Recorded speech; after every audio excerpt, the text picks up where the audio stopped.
Give us But the when beefiest. the beefiest would be your boy, or not your boy, but Calvin Benjamin. Um, He's Very the definitely the beefiest. beefiest. he's The definitely beefiest the for sure. Let beefiest. me tell you I about just that think, guy. That guy, he eats meat. oh yeah, He is not. Yeah, he's not Demaryius If Thomas. He's he and putting his. Demarius Thomas went out to dinner together, he would be like finishing Demarius's. He'd be like, "You're gonna eat that?" And he'd be like, "Anyway, go ahead." Absolutely. Anyway, talk to me about Kelvin Benjamin real quick.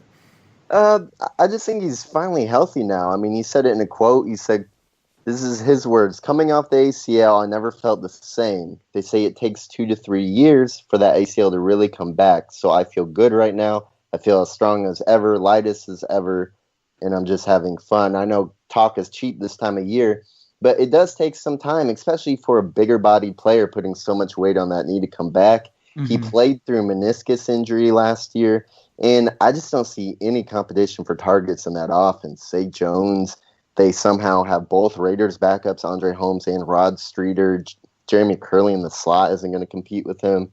And I can just see inexperienced quarterbacks like A.J. McCarron and Josh Allen throwing him a lot of jump balls in the red zone. So, I mean, I don't think he belongs in the 50s or anything, but he's ranked at 114 now. I think he could probably push the 80s.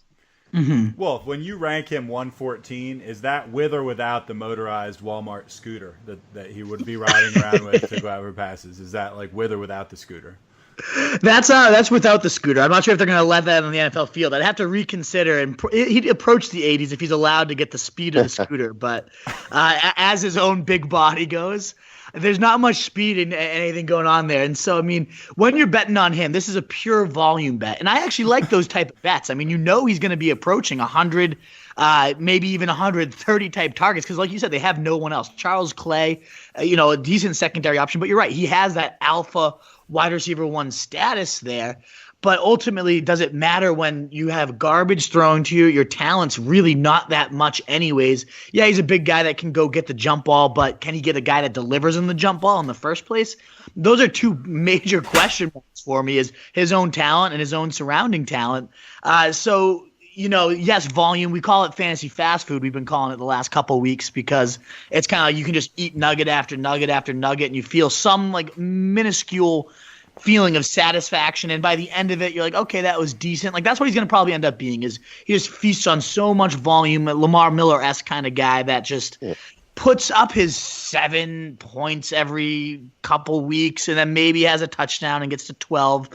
But I just don't see much that gets me excited or like being like, yep, I'm getting Kelvin Benjamin in my lineup this week. I feel like it would take me a lot to ever put him into a lineup, and I don't usually draft guys like that.